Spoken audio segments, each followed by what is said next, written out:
Before we go, my final thought. Welcome to the fourth installment of our series, Are You Better Off Now Than 4 Years Ago? If you're already sick of listening to me and you want to stop this episode now, I'll cut right to the chase and tell you the answer is yes. 4 years ago today, April 18th, the United States death toll from COVID-19 exceeded 31,000 deaths, which 2 days earlier was the highest death toll of anywhere in the world. New York, the then epicenter of the pandemic in this country, reported 540 deaths and over 2,000 hospital admissions in the previous 24 hours.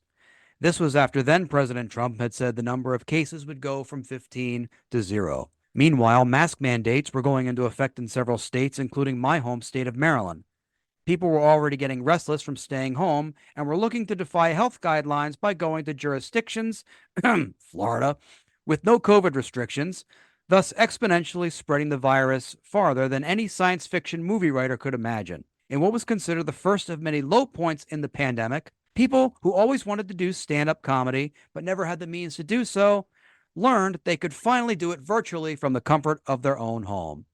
Thus, the means to do this podcast was created. See, if you fans of Joe Rogan, Alex Jones, and their ilk wanted to keep people like me from doing a podcast, all you had to do was just stay inside and keep quiet for 2 weeks. That's it.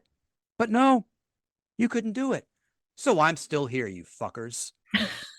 On the jobs front, the increase of state and local health guidelines and restrictions and the increase in Americans getting sick meant the unemployment rate would continue to increase onward towards a record unemployment comparable to the Great Depression. On the energy and gas prices front, there was some silver lining. 2 days from today, 4 years ago, April 20th, 2020, oil prices did something unprecedented. They fell to below zero, sending the price of a barrel of crude to minus $40 a barrel, thus dropping gas prices to a record low, according to the website Gas Buddy.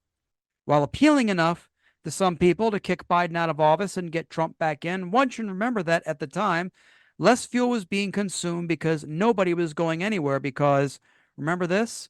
We were just going under lockdown for a contagious and severe respiratory virus. In short, are we better off today than we were 4 years ago? Again, some of you need to be reminded of this. The answer is yes. Good night.